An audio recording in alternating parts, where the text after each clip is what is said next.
ayyaanni gooftaa keenya Yesus Kiristoos jaalalli Waaqayyo Abbaa tokkummaan Hafuura Qulqulluu hunduma keenyaa wajjin haa ta'u.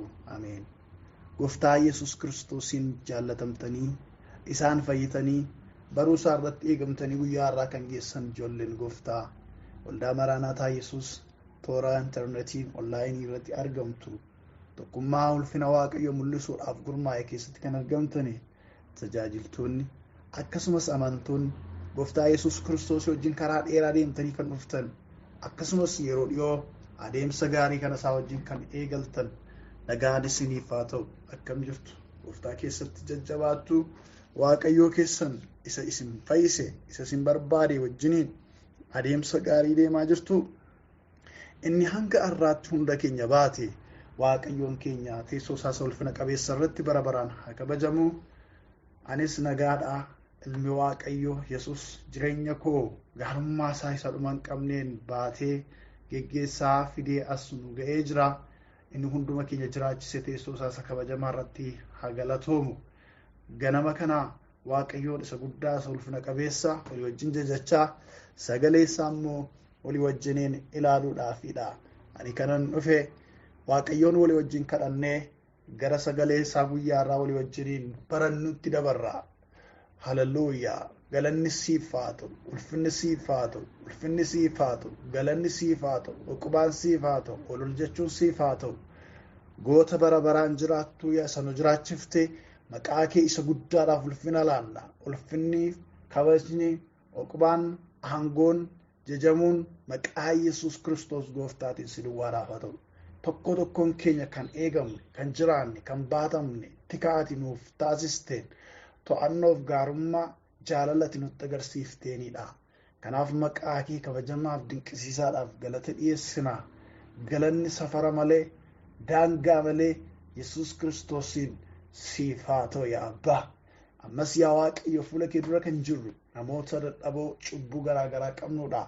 Dhiiga isa qulqulluu, dhiiga hoolaa Faasikaa keenyaa, dhiiga Yesus Kiristoosiin guutummaa guutuutti nu fayyisi. Nu qulleessi, ganama kana araara nutti agarsiisi. Isa kanaan mormu hojii dukkanaa Waaqa banamaa ati nuuf laattuu wajjin kan waliin galle maqaa gooftaa Yesus Kiristoosiin dha'icha hamaa kan dhaame haa ta'u. Ati immoo yaa Waaqa keenya ulaa Waaqaan irratti bani tokko tokko keenyatti dubbadhu hafuurri kee qulqulluun nu haa barsiisu. Yaa Waaqayyo lapheen keenya banamee dubbii keetiif ameen jechuu akka danda'u, dubbii kee dubbitamuu akka danda'u araara keetiin nu gargaari. Maqaa gooftaa Yesuusiin ameen. Waaqayyoof galanni haa ta'u. Mata duree ganama kana har'a walii wajjiniin ilaallu sagalee kaayyoo kee beekii jedhudha. Kaayyoo kee beekii mata duree jedhu walii wajjiniin ilaalla. Mata dureen kun ergaa guddaaf gorsa guddaadha. Jireenyi namaadhaa kaayyoo malee yoonnaa socho'e jireenya nama qalbii hin qabneef jireenya maraatuu, jireenya horii, jireenya bineensa bosonaatiin alatti hiika biraa hin qabu. Kaayyoo ofii maaliif akka jiraatan hin beekan yoo ta'e jireenyi nama hin qabdu, jireenyi mi'aallee hin qabdu. Yoo kaayyoodhaan geggeeffame, kaayyoo isaas adda baasee yoo beeke jireenya hiika qabudha. Kanaaf mata duree waa'ee kaayyoo ofii beekuu irratti walii wajjin ilaalla. Kaayyoo kee beekuun maaliif barbaachisee? Mee qabxii kanaan haa eegallu. Akka gaaffiitti qabxii tokkoffaa goonee kanaan haa eegallu. Kaayyoo ofii beekuun maaliif barbaachisee? Wantoota sadii as jalatti ilaalla. Inni jalqabaa kaayyoo ofii beekuun, kaayyoo kee beekuun kan inni si fayyaduu fi kaayyoo kee kan fakkaatu, kaayyoo kee irraa kan sigatu, kaayyoo biraan waan jiruufi kaayyoo kee addaan baastee beekuudhaaf si barbaachisa. Kaayyoo makee fakkaatee kan dhufu jira, garuu kaayyoo kee miti. Kaayyoo kee isa dhugaarraa garuu kan sigatu, sana kan si hanqisu, kaayyoo biraan waan jiruufi ati garuu kaayyoo kee addaan baastee sanaafis jiraachuu akka dandeessuu fi kaayyoo kee beekuun barbaachisaadha jechuudha. Inni lammaffaan xiyyeeffannoo kee hunda kaayyoo kee irra kaa'uu fi isaaf jiraachuudhaaf waa'ee kaayyoo keetii beekuun si barbaachisa. Xiyyeeffannoo kee hundaa maal gochuudhaaf kaayyoo kee irra kaa'uudhaaf. kaayyoo kee irra kaa'uu duwwaatiin kan kaayyoo keetiif jiraachuudhaaf si gargaara. Calluma jettee akkati hin jiraannee fi jireenya hiika hin qabne akkati hin jiraannee fi jireenya akka hin qabne akka hin jiraannee fi jireenya kaayyoo hin qabne hiika hin qabne akka nu hin jiraannee fi kaayyoo keenya hundumaarra xiyyeeffannoo keenya guutummaa isaa kaayyoo keenya irra keenyee isumaafis jiraachuu akka dandeenyuuf nu gargaara jechuudha. Inni sadaffaan carraa argame hundaa kaayyoo kee galmaan ga'uudhaaf itti fayyadamuuf barbaachisaadha jechuudha. Kaayyoo fi beekuun carraa argame hundaa any opportunity all opportunity jechuudha. Maal goona kaayyoo keenya galmaan ga'uudhaaf to use all opportunity to accomplish your purpose. Kanaaf kaayyoo ofii beekuun kanaaf nu barbaachisa jechuudha. Haala argame ol ba'uu keessattis kaayyoo kee galmaan ga'uudhaaf gadi bu'uu keessattis kaayyoo kee galmaan ga'uudhaaf itti fayyadamte jechuudha. Jaallatamuu keessattis kaayyoo kee galmaan ga'uudhaaf jibbamuu keessattis kaayyoo kee galmaan ga'uudhaaf si barbaachisa jechuudha. Yoo maal ta'e kaayyoo kee kaayyoo dhalatteef kaayyoo waamamteef sana addaan baastee yoo beekte jechuudha. Kanaaf qabxiiwwan kun sadan kaayyoo ofii beekuun maaliif akka barbaachise nutti himu jechuudha. Namoonni waaqayyoo baay'een kaayyoo isa manaa ba'aniif irraa gara kaayyoo biraatti ce'uudhaan kufaatii fi adaba keessa galaniiru. Macaafa qulqulluu keessatti akkuma arginu namoonni nuyi irraa barannu hedduun kaayyoo isa waamamaniif, kaayyoo isa manaa ba'aniif, kaayyoo isa jalqabaniif irraa gara kaayyoo kan biraatti goruudhaan kufaatii keessa galaniiru, adaba garaa garaa keessa galaniiru. Kaayyoon nama waaqayyoo kan hin ta'in kaayyoo isaanii fakkaatee kan isaan nyaate baay'eetu jira jechuudha. Mee qabxii lammaffaa jalatti kaayyoo nama waaqayyoo kan hin ta'in maal fa'a akka ta'an walii wajjin ilaalla. Garuu immoo namoonni waaqayyoo nu fuuldura turan hedduun kaayyoo isaanii kan hin taane, kaayyoo isaan manaa ba'aniif kan hin taane, kan hin ta'in sana keessa galanii kan isaan ittiin kufan, kan isaan ittiin adabaman jechuudha.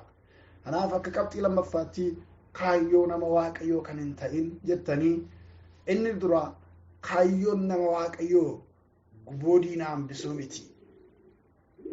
Kaayyoon namni waaqayyoo tokko qabu guboon diinaadha, hambaan diinaadha, sanyiin diinaadha, hiddi diinaadha dhaloota irratti akka hafu gochuu miti. Maal gochuudha malee guboo diinaa guutummaa guutuutti buqqisanii balleessuudha malee.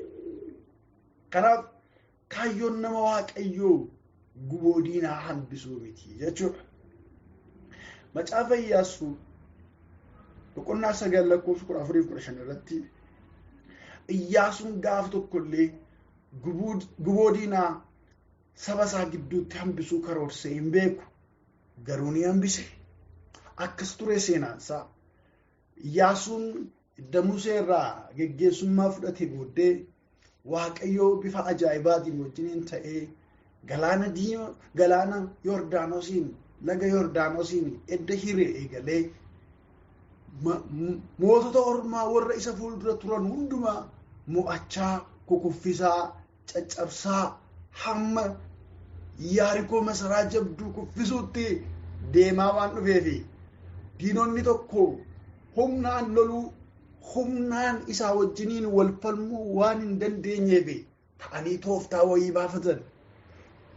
Diinonni kun maal jedhanii kaa'ani? Diinonni kun fagoo irraa dhufne saba qulqulluu kanaa wajjiniin dhannee kakuutti galla. Saba kanaa wajjiniin waloluu hin qabnu. Nuni biyya fagoo irraa kaanee dhufneetu isin wajjin nagaa buusu dhufne jenneetu Iyyaasuu goomsinee akka isaan nu ajjeefne goona jedhanii tooftaa wayii baafatan. Kana gochuufis kan isaan itti fayyadaman maal fa'i? Wayyaa moofaa ciccitaa barbaadanii uffatan. Qodaa caccabee xuraa'ee samee mana keessa jiru fuudhanii itti fayyadaman. Wayyaawwan huccuuwwan sana uffatanii gaanii xuraa'e, gaaniiwwan yookiis qodaa itti nyaata dhugaatii baatan kan bifni isaa xuxxuraa'e fudhatanii ka'an. Kana gochuun isaanii maal jechuudhaafi?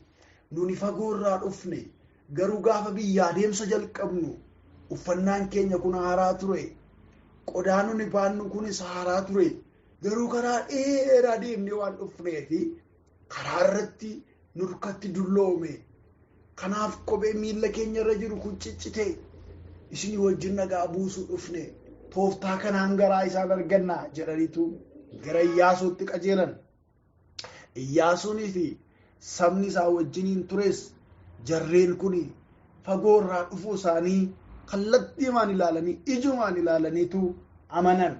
Dhuguma jarri kun amansiisaadha ragaan isaanii fagoo irraa dhufanii nu wajjin nagaatti buusuu dhufanidha. Galaa isaanii galaa wayii tokko galaasanii dhufan. Jarreen kun qiixaa yookiis immoo maxinoo waan same waan jibbisiisaa fidanii dhufan. Kanas maal jechuudhaaf yeroo biyyaa kaane nyaatni kun haaraa ture haa ta'u malee karaa irratti nurkatti same jedhanii sobanii Iyyaasuufaatti fakkeessanii. Sabni Geebi'aa jedhamu kun haala kanaan Iyyaasuudhaaf saba isaa wajjiniin ture goyomsuu danda'an jechuudha.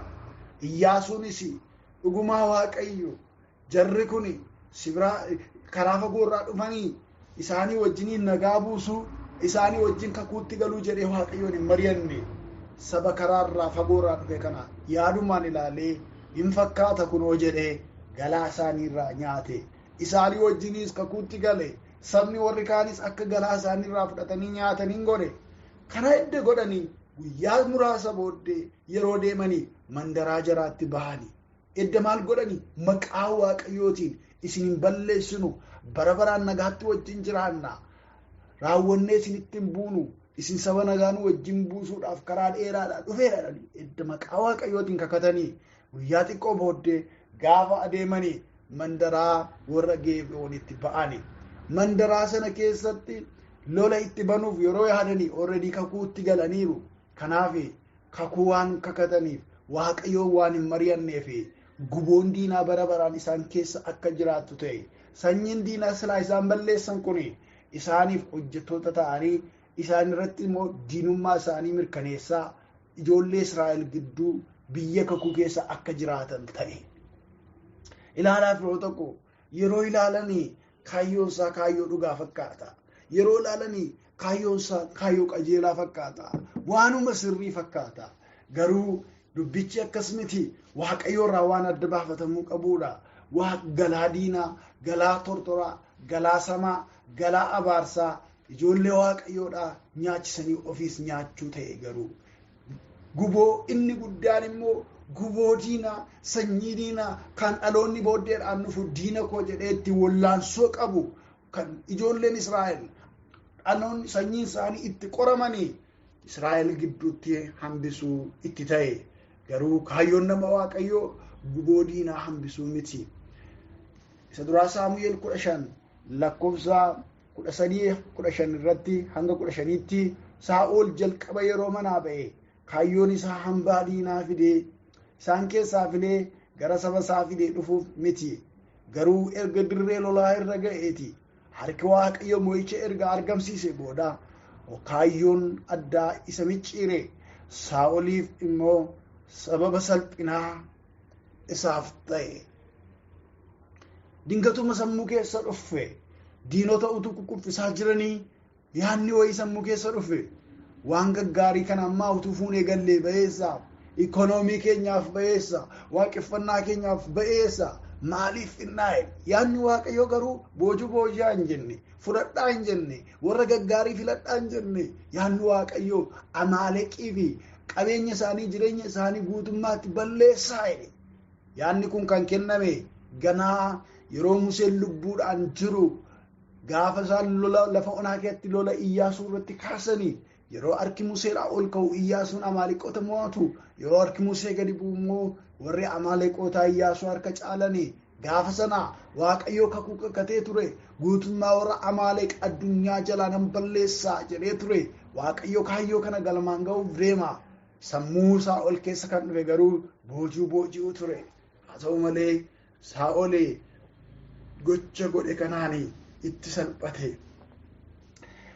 Inni kan biraan kaayyoon nama Waaqayyo dhoksaa mul'isuu miti, icciitii firfirsuu miti. abboota firdii boqonnaa 16 lakkoofsa 16 hanga 17 irratti dhimmi Samsooniin gara biyya Filisxeemotaatti isa geesse dhimma Waaqayyoo fi dhimma biyyaa ture malee dhimma dhuunfaa hin turre. Garuu gidduutti waan addaatti qabame sana bira turuu isaan warra dhimma dhuunfaaf dhimma biraa bira turuu isaa irraan kan ka'e dhoksaanii ba'uu hin qabne ba'e. Dhoksaanii mul'achuu hin qabne mul'ate. Kun immoo kakuu baatee akka inni jilbeenfatu isa taasise. Waaqayyo gooftaan nu gargaaru.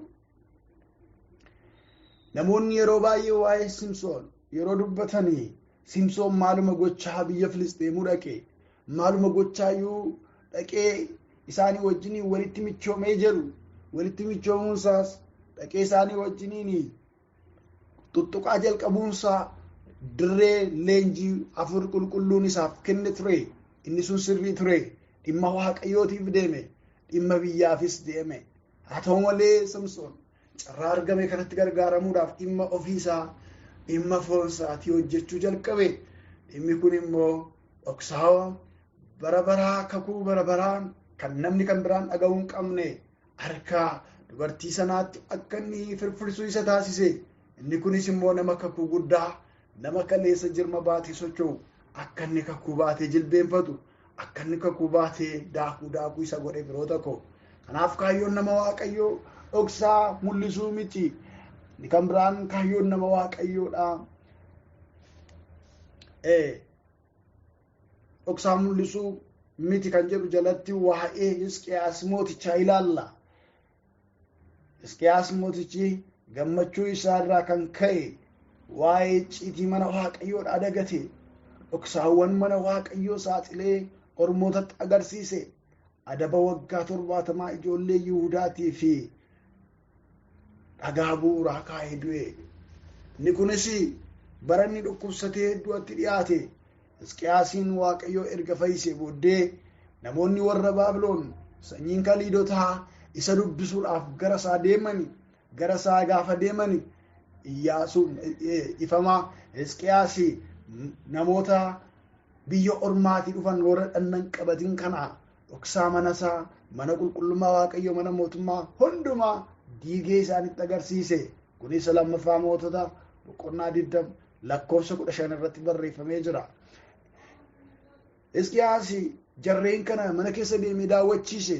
Qodaa itti manni Waaqayyoo keessatti dhimmoonni garaagaraa hojjetaman hundumaa meeshaalee jiran hundumaa meeshaalee qulqullaa'aa fuudhee itti agarsiise. Yeroo Isaayyaas raajichi gara isaa dhaqee hafuura Waaqayyootiin geggeeffamee jarreen biyya ormaatii dhufan kun mana kee keessaa maal fa'aa arganii jedhee gaafa isa gaafatu.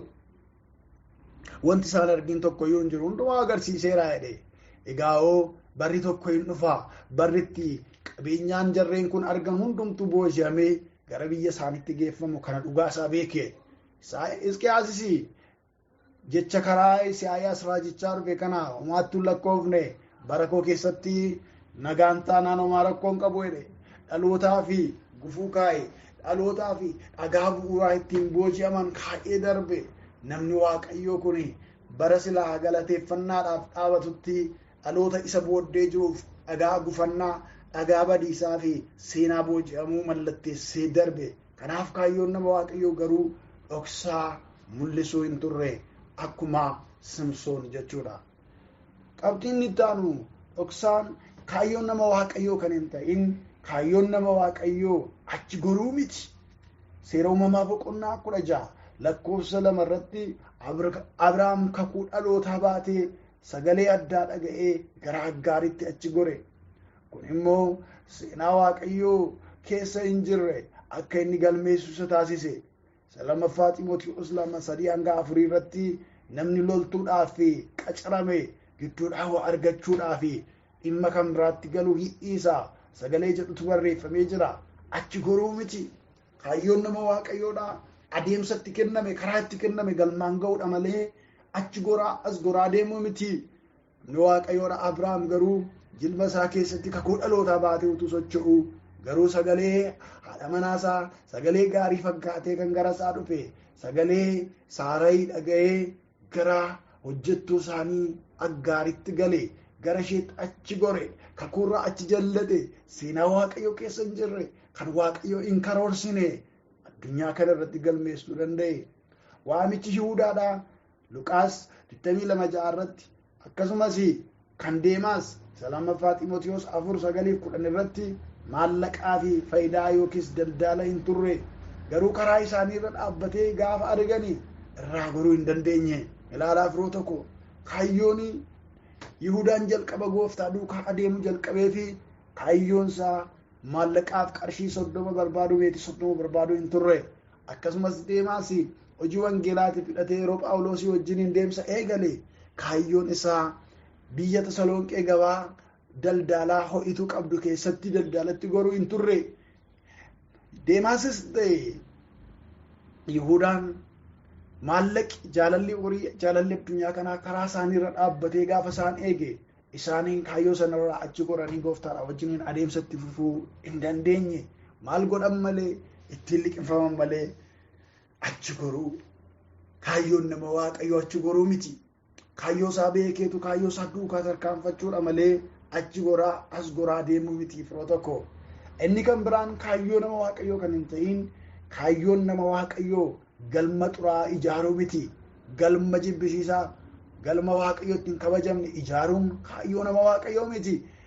Isa duraa Mootota 11:7 irratti waamichi nama Waaqayyoo Solomoon mana Waaqayyoo ijaaruu ture. Kanaaf Daawit abbaan isaa humnaaf baajeta akkasumas dizaayinii manichaa utuu qabu gara isaatti yookiis gara Solomoonitti dabarse. Galma xuraa'aa kan Waaqayyoon tolfamu ijaaruun garuu waamicha isaa keessa hin turre. Inni garuu haadha manoota isaan oofamee kaayyoo addaaf jiraate firoota koo. Waaqayyo gooftaan nu gargaaru. Namni Waaqayyoodhaa kun waamichi isaa mana Waaqayyoo ijaaruu ture. Harka isaa keessa dhiigni waan hin turree fi ijaarsaaf nama filatame ture. Kan Waaqayyoo isatti dabarsiises ijaarsa mana qulqullummaatiif ture. Daawit baajeta gahaa qaba ture. Qarshii gahaa qaba ture. Warqee gahaa qaba ture. Meetii gahaa qaba ture. Sibiila jajjabaa dhagaa gatii adda addaa gosa adda addaa qaba ture. Haa ta'u malee maal godhaa kaayyoo wayii tokko gara jireenya isaa immoo dhufe. Edda mana qulqullummaa ijaaree booddee haadha manoota baay'ee qabu sanaan oofamee yaada isaanii duukaa goree galma xuraa faallaa mana qulqullummaa Waaqayyoo kan ta'e biyya Israa'el keessatti ijaaruu danda'e. Kaayyoon nama Waaqayyoo galma xuraa ijaaruu miti. Kaayyoon nama Waaqayyoo ajaja Waaqayyoo dhalaa sossobbaa addaan harkifamuu goonfamuu miti. Kaayyoon nama Waaqayyoodhaa ajaja Waaqayyoo dhalaa sossobbaa addaan harkifamuun goonfamuu miti. Isa duraa Mootota 13:1 akkasumas lakkoofsa 21 irratti namni Waaqayyoo tokko ajaja Waaqayyootiin kan dhufe sossobbaa addaan goonfamee du'a bade. Namni kun raajii ture. Nama Waaqayyoo jedhee waama macaafni qulqulluun maqaa isaa. Namni kun gara Beetel gara iddoo aarsaadhaa gara iddoo itti waaqni tolfamaan kan biraan ijaaramee jiru dhufee yaada Waaqayyoo raawwatee ture. Ajaja Waaqayyoo irraa fudhatee ture irraati kan isa kaachisu sagaleen kan biraan raajii kan biraan ergaa kan biraan isatti dhufe. Inni sana addan baafanne sossobbaadhaan yaada Waaqayyoo keessaa mucucaatee karaa irratti hafee du'aan taane du'e firoota koo. Qabxii sadaffaatti kaachuu kaayyoo isaa keessatti wantoonni namni Waaqayyoo irraa of eeggachuu qabu maal fa'a akka ta'an ilaalla. Kaachuu yookiis fiigicha kaayyoo isaa keessatti wantoota namni Waaqayyoo irraa of eeggachuu qabu maal fa'i? Meeshaan kana obsaan dhaggeeffadhaa. Fiigicha kaayyoo keessa jirra firoota koo. Fiigicha kaayyoo keessatti namni Waaqayyoo maal fa'i irraa of eeggachuu qaba? Mee muuziqaa faarfannaa irraa fudhatame kana dhaggeeffannee gara sanatti ceena.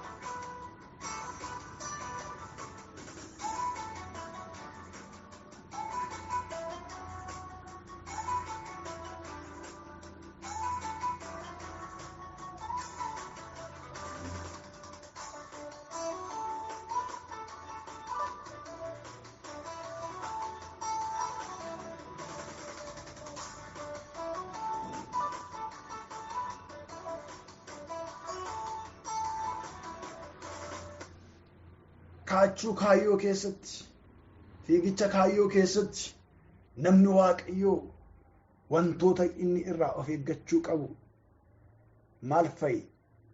Inni jalqabaan hojiiwwan fooniiti.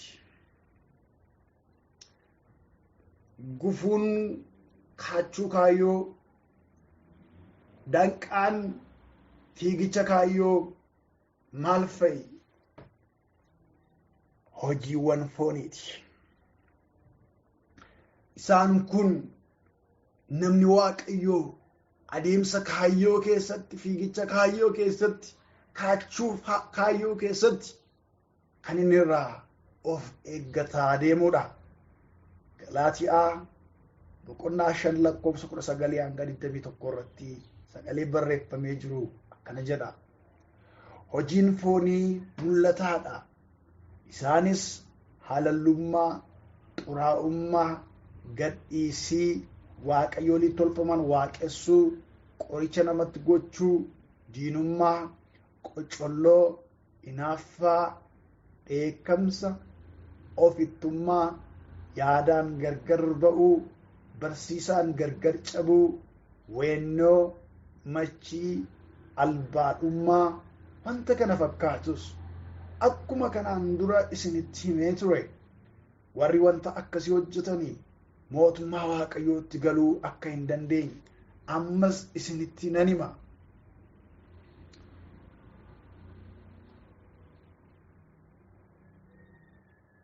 Kana duwwaa miti. Hojiin foonii ajjeesuu, hatuu, sobuu, ejjuu, abboomamuu diduu, sassata, isaan kun hundumtuu ammas hojiiwwan foonii jalatti ramadamu. Kanaafi adeemsa kaayyoo qabdu keessatti wantoota irraa of eeggachaa deemtu hojiiwwan foonii kanaadha. Namni waaqayyoo kaayyoo keessa jiru waa ilaallataa deemuu qaba. Maaliif fiigicha keessa jira waan ta'eef, dirree dorgommii irra jira waan ta'eef, addunyaa kanaatti isa hambisuu barbaadu wajjiniin dorgommeetti jira waan ta'eef, darbee gonfoo warra mo'atanii mataatti godhachuudhaaf wantoota inni irraa of eeggachaa yookiis wantoota namni waaqayyoo irraa of eeggachaa fiiganii maal fa'i? Inni jalqabaa hojiiwwan fooniiti. Hojiiwwan foonii irraa of eeggachuu qaba. Firoota koo, macaafni qulqulluun karaa tokkoyyuu jireenya gadhiisiif, jireenya mootummaa dukkanaatiif hojjetu nuuf hin eeyyamne. Akkaataa jireenyaatiin jechuudha. Inni lammaffaan hojiiwwan fooniitti aansee fiigicha kaayyoo keessatti, kaachuu kaayyoo keessatti namni waaqayyoo irraa of eeggachaa deemuu kan inni qabu kan namaa yaaduudha.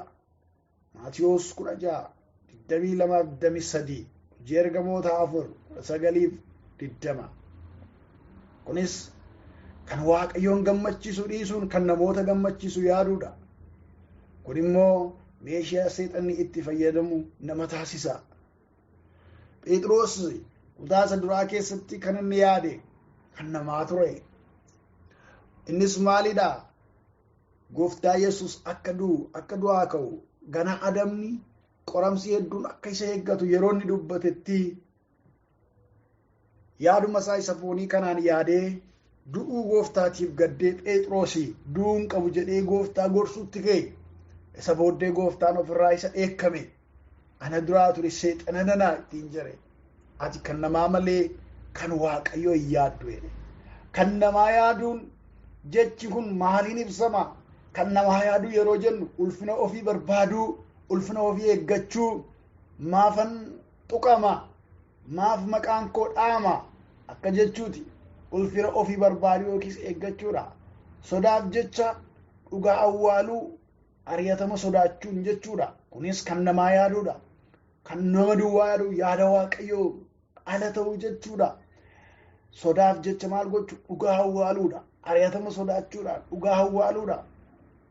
Hojii ergamoota 4:19 jenne irratti yeroo namoonni sun warrinni seeraa, geggeessitoonni amantiis, bartoota walitti qabanii maqaa kanaan lammaffaa waan hojjetinaa hin barsiisinaa nutti waaminaa jedhanii maqaa Yesuusin akka isaan hin barsiifneef akeekkachiisanii. Egaa kan Waaqayyoo moo kan namaa dhageenyu ree jedhanii deebii kennaniif Yohaannis faan firoota koo kan Waaqayyoo malee kan namaatiin akka hoogganamnuu fi Waaqayyoon waamne sodaaf jecha dhugaa awwaaluun ari'atama sodaachuun kan namaa yaaduudha. Haala mijataa qofaa eeguudha kan namaa yaaduu jechi jedhu akkaataan itti hiikamu haala mijataa qofaa eeguudha. Gaafa haalli mijaa'e nan lallaba, gaafa haalli mijaa'e nan tajaajila, gaafa haalli mijaa'e mana Waaqayyoo keessatti kana nan raawwadha jechuun kan namaa yaaduudha. Sirna muka abbootaa wangeelaan madaaluudha. Aadaa ofii wangeelaan madaaluudha. Waliin dorgomsiisuudha. Kunis kan namaa yaaduudha. Isa kana Maatiyoos 15 lakkoofsa 1-9 irratti isa namoonni sirna muka abboota isaanii yookiis bartee abboota isaanii aadaa abboota isaanii barsiifata isaan fidanii yaada Waaqayyoo mootummaa Waaqayyoon ala jiraachisan isa caalaatti iyyuu isaan gaalan irratti gooftaan kutaa kana keessatti yeroo itti dheekkamuudha. Isinii sirna muka abboota keessaniif jettanii dubbii Waaqayyoodhaa micciirtu jedhee itti dubbate iddoo sana keessatti namni aadaa qabaachuun gaariidha. Aadaanii saba walittiidha, wal jaallachiisa, wal barsiisa, sirna ittiin karaa ittiin namni walii galu keessaa tokko waan ta'eef haa ta'u malee macaafni qulqulluun keenya aadaa keenya akka nu waaqessinu aadaan keenya mataatti akka nu ba'u nuuf hin ayyamu. Kanas sagalee Waaqayyoo irraati baranna. Inni kun kan namaa yaadu jedhama. Qaroomina saayinsii wangeelaan dorgomsiisuun kan namaa yaadu jalatti ramadama. Qaroomina saayinsiin kun addunyaan kun irra geesse wangeelaan wal dorgomsiisanii wangeela isa beekumsa dhala namaatiin madaalamuu hin dandeenye akka gadi hibuusutti akka gadi hirrisutti akka dhugaa hin taanetti yeroon itti dhiyeessan jira. Haa ta'u malee namni beekumsa addunyaa kanaa qaroomina addunyaa kanaa hammam yoo qabaate wangeelaan ala ba'uuf sana dursuu hin danda'u. Akkasitti yaaduun garuu qaroomina saayinsii wangeelaan dorgomsiisuun garuu kan namaa yaaduudha. Egaa kan namaa warri yaadan immoo eekkamsa gooftaa jala jiru jechuudha. Inni kan biraan namni Waaqayyoo kaayyoo keessatti kan inni irraa of eeggachuu qabu karaa gaaddisaa fi golaaf dhaabbii ormaa irraa of eeggachaa deemuu qaba. Karaa gaaddisa golaa fi dhaabii ormaa Isaayyaas 8 lakkoofsa 11-12 maalidha karaan ormaa? Maalidha gaaddisni ormaa? Maalidha golli ormaa? Maalidha dhaabbiin ormaa? Yoo jenne sagalee Waaqayyoo kana irratti hundaa'uudhaan kan jibbaa, kan hamii, kan gungummii, kan mamii, kan qoosaa, kan ceephoo, kan dhibaa'ummaati. Kana irraa fagaachuu barbaachisaa. Sagalee Waaqayyoo isa duraa Yohaannis 3:19 irratti seera lakkoofsaa boqonnaa 1 irratti akkasumas ba'uu 16:2-8 irratti Ermiyaas 48:10 irratti wantoota gaaddisa ormaa gola ormaa kanarraatii of eeggachuu akka qabnu sagalee Waaqayyoo nu barsiisanidha. Inni kan biraan adeemsa kaayyoo keessatti fiigicha kaayyoo keessatti namni Waaqayyoo irraa of eeggachaa kan deemuu qabu amalaaf mallattoo bara dhumaati. Amalaaf mallattoo bara dhumaa irraa of eeggachuu barbaachisa firoota koo. Lammaffaa Xiimotewos boqonnaa 3:1-5 irratti amalaaf mallattoon bara dhumaa tarreeffamee jira. Mee ni dubbifannaa. Lakkoofsa 1 kaasee guyyoota gara dhumaatti yeroo sodaachisaan akka dhufu hubadhu. Namoonni warra ofittoo, sassatoo, of jajoo, afuufamoo, arrabsituuwwan warra abboota isaanii fi haadhota isaaniif hin abboomamne, galata hin qabne, warra wanta qulqullaadhaan morman hin ta'u, warra wanta qulqullaa'an morman ta'u, warra jaalala of keessaa hin qabne, warra araara hin jaallanne, warra maqaa nama balleessanii, warra of hin qabne, warra namatti madaqne, warra waan gaarii jibbanii, warra dabarsanii nama kennanii, warra eeggannaa hin qabne, warra of arguu dhabuudhaan of boqoqsanii, Waaqayyoon jaallachuu caalaa warra waan isaan gammachiisu jaallatan ta'uuf jiru. Akka bakkeedhaan mul'atutti nama Waaqayyoo hin fakkaatu. Humna isa nama akkasii keessa jiru garuu hin ganu. Warra akkasiirraa fagaadhu jedha. Warra akkasiirraa maal godhedha? Irraa fagaadhu jedha. Amalaaf mallattoon bara dhumaa warroota armaan olitti tarreeffaman kanadha. Egaa namni Waaqayyoo kallattiidhaan macaafni qulqulluun akkuma isa ajaju kaayyoowwan kanarraati, wantoota xuraa'oo kanarraati of eeggachuu akka qabudha. Kaayyoon nama Waaqayyoo inni dhugaa maal fa'i? Kaayyoon nama Waaqayyoo inni dhugaan kaayyoo Waaqayyooti. Kaayyoon nama Waaqayyoo inni dhugaan kaayyoo Waaqayyooti. Addunyaa kanarratti namni Waaqayyoo kaayyoo dhugaa inni qabatee socho'u kaayyoon mataa isaatii qofaa miti, kaayyoo Waaqayyootis malee. Isaanis maal fa'i? Addunyaa kana gubbaa gaafa jiraatu kaayyoon nama Waaqayyoo maali? Maal jennee jalqabneerra? Kaayyoo kee beeki jennee jalqabneerra. Kamiree kaayyoon keenya warra jettanii fi gara qabxii arfaffaa kanarratti kan isinitti dubbadha. Kaayyoon nama Waaqayyoo inni dhugaan kaayyoo Waaqayyoo kan ta'e maal fa'i isa jedhuuf jalqabaaf tokkoffaanii akka ta'utti gooftaaf jiraatanii darbuudha. Jireenya gooftaadhaaf ta'u, jireenya gooftaa gammachiisu jiraatanii darbuun kaayyoo nama Waaqayyoo addunyaa kanarratti barbaadamuudha. Filiphisius 1:27 irratti dubbii akkas jedhutu barreeffamee jira. Amma garuu akka warri wangeela Kiristoos fudhatan jiraachuun ta'utti jiraadhaa malee kan biraa isin hin dhibin. Hafuura tokkoon iddoo keessanii utuu hin socho'in dhaabbattanii yaada tokkoon amantii karaa wangeelaa argameef akka wal dorgomtan nan barbaada. Ani yoon dhufee akkasitti isin arguu, yoon dhufuudhaa baadhees akkasitti jiraachuu keessan dhaga'uu nan fedhaa jedha sagalee Waaqayyoodha. Maal jedha? Akka warri wangeela Kiristoos fudhatan jiraachuun ta'utti jiraadhaa malee kan biraa isin hin dhibin jedha. Warri wangeela Kiristoos fudhatan immoo akkamittiin jiraatu gaa? Akka ta'utti gooftaaf jiraatu isaan. Akka ta'utti gooftaaf jiraatanii darbu. Akka ta'utti jechi kuni dubbii ijoodha. Dubbii gadi fagoodha. Sababiin isaa akkaataa hin taane baay'eetu jira waan ta'eef. Filiphisius 4:8 irratti sagalee Waaqayyoo ammas yaa obboloota koo waa'ee waanuma dhugaa ta'ee, waanuma ulfina qabu, waanuma qajeelaatti lakkaa'amu, waanuma qulqulluu ta'ee, waanuma jaallatamaa, waanuma gurratti tolu, waanuma gaarii ta'ee, waanuma galata qabu maal godhaa? Yaadaa.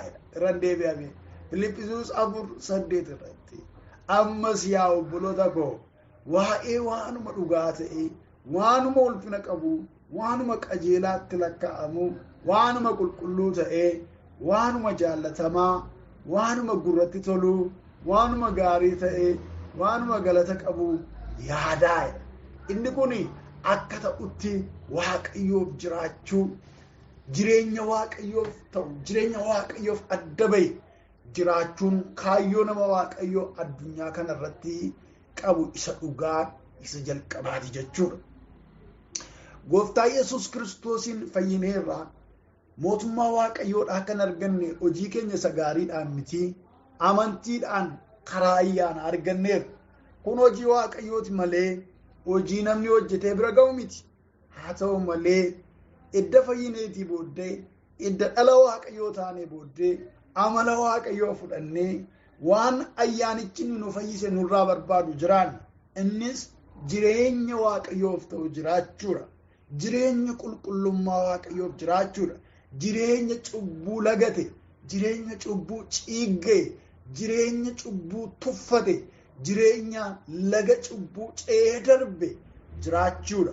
Jireenya uumama haaraa, namni lammaffaa dhalate, namni fayye, kan inni irraa eegamu jireenya ija godhate ija jaalalaa ija hafuura qulqulluu jireenya jiraate jireenya ta'e jiraachuu jechuudha. Kanatu irraa barbaadama. Inni kun maal jedhama gaa? Akka ta'utti gooftaaf jiraatanii darbuudha. Daawit bara isaatti maal godhe jedha sagalee Waaqayyoo? Yaada Waaqayyoodhaa raawwateera.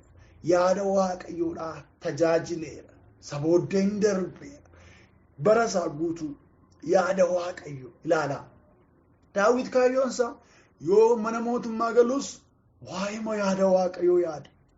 Yeroo lafa horiitti tika tiksus mucaa ta'ee mana keessa namni sammuutti iyyuu isa yeroo hin qabnes alachuu isaa namni yeroo itti irraanfatus mootummaadhaaf yeroo wal calalan yeroo itti namni waa'ee jiraachuu isaatii consider hin goone iyyuu lafa horiitti kaa ta'ee Waaqayyoof jiraata. Edda dhufee mana mootummaa keessatti kiraara rukutuudhaan yookiis tajaajila muuziqaatiin ramadame yeroo dargaggeessa saafila ta'es yaada Waaqayyoodhaa raawwata. Edda lolatti ba'e uffannaa lolaa uffate meeshaa lolaa baatee edda lolatti qajeeles xiyya isaa baattatee edda diinaa wajjiniin fuulaa fuula dhaabbates waa'ee yaada Waaqayyoo yaada. Maal jedheen Goliyaadiidhaan? Ati billaa kee bodee kee jabina kee abdattee gara kootti dhufta. Ani garuu maqaa Waaqayyoo Waaqa Israa'el maqaa loltoota isaa warra ati itti geessite kanaatiin sitti dhufa jechaa deema. Edda mana qulqullummaa galee edda mana mootummaas galee edda hoogganaa biyyaa ta'es yeroo ari'atamus Waaqayyoo ati naa wajjin jirtaadha. Waaqayyoo ati tiksee kootiidha. Waaqayyoo ani si malee jireenya hin qabu jedha. Waaqayyoo ati da'oo kootiidha. Waaqayyoo ati gaachana kootii jedha. Waaqayyoo ani eenyu asiin kan nageesse jedha. Yeroo tajaajila isaa xumuree dulluma keessa Solomooniif teessoon mootummaa darbus ani eenyu as kanan ga'e manni koo maali asiin kan nageesse jedhee faarfata. Namni Waaqayyoodhaa kun bara isaa yaada Waaqayyoo tajaajila. Dargaggummaadhaa jedhee yaada Waaqayyoo keessaa micutatee hin baane qabeenya dhufee silxaana yookiin taayitaatu dhufee abootu dhufee jedhees yaada Waaqayyoo keessaa alan baane dulluma dhufee jedhees yaada Waaqayyoo keessaa alan baane bara isaa yaada Waaqayyoo tajaajilee darbe firoota koo. Kanaaf namni Waaqayyoodhaa kuni namni Waaqayyoodhaa kaayyoon isaa inni dhugaan maaliidha ree? Yaada Waaqayyoo akka ta'utti jiraatee darbuudha. Kaayyoo kana qabna addunyaa kanarra yeroo jiru kaayyoo hangafaati kun lafa dhalli hundumaatti waajjira mootummaa keessa hojjechuudhaan yoo ta'e NGO keessatti ramadamne hojjenna yoo ta'e biyya biraa dhannee jiraanna yoo ta'e mana Waaqayyoo keessatti tajaajilaa taanee jiraannas yoo ta'e yookiin immoo hojii mootummaa hojii biyya lafaa kanarratti namni tokko bizineesii namni ittiin jiraatu qabaannee sanaaf jiraannas yoo ta'e yeroo jiraatu hundumaatti namni Waaqayyoodhaa kan inni jiraatu yaada Waaqayyoo yaada. Waa'ee Waaqayyoo yaada. Waaqayyoof akka ta'utti jiraachaa. Kanaafidha Yoosef yeroo mana abbaasaa keessa jirus yaaduma Waaqayyoo tajaajila. Kanaaf waan Waaqa keessaa abjuu achaa bula. Edda mana ormaa galee silxaanni itti kennamee aboon itti kennamee hoogganaa maatii ta'es Waaqumaaf jiraata.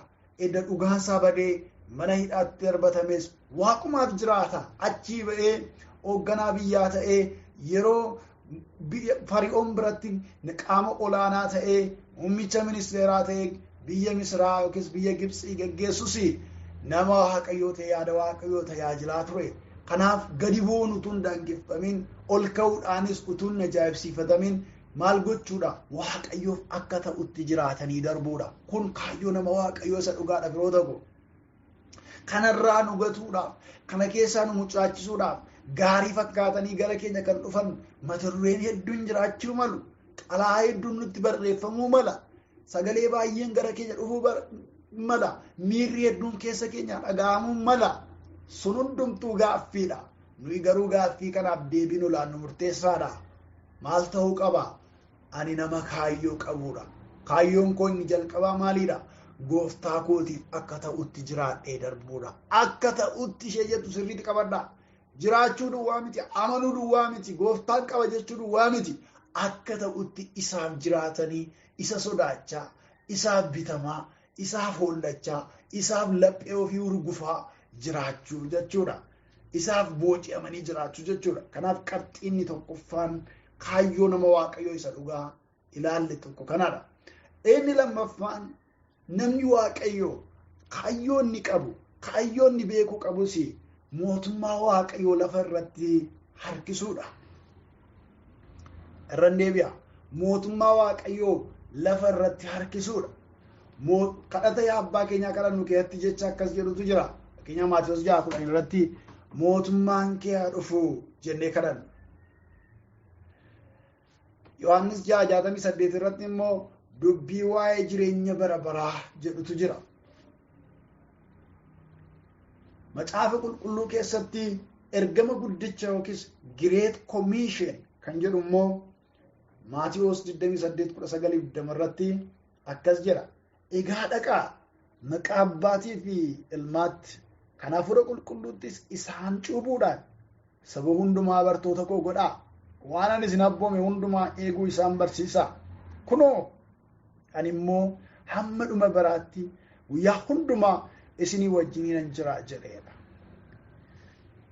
Mootummaa Waaqayyoo lafarratti harkisuudhaaf addunyaa kanarra jiraan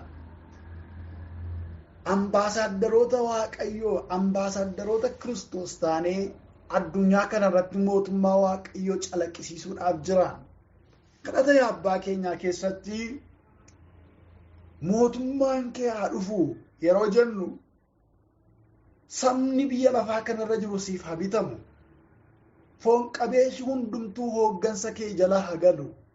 Bittaa seexanaa jalaa ba'ee, hojii foonii jalaa ba'ee, wallaalchisoo dhiibbaa addunyaa kanaa jalaa ba'ee mootummaa Waaqayyoon hoogganu jala haa galu. Waaqayyo addunyaa kanarratti olaantummaa haa fudhatu jedhanii jennee kadhachuu keenyadha. Kadhata yaa abbaa keenyaa keessatti kadhata guddaa kana kadhanna. Kaayyoon addunyaa kanarra deddeebinuufis kan Waaqayyo waldaa kiristiyaanaa addunyaa kanarra kaa'eefis bulchiinsa Waaqayyo addunyaa kanarratti waamuudha. Waaqayyo hojii dukkanaa akka to'atu, akka mo'u, uumamni hundumtuu ulfina Waaqayyootiin akka jilbeenfatu taasisuudha. Yaanni Waaqayyo addunyaa kanarratti seexanni olaantummaa argatee cubbuu babal'isee mirga cubbuu dhala namaatiif ayyamsiisee wanti hundumtuu akka manca'u ta'uu miti.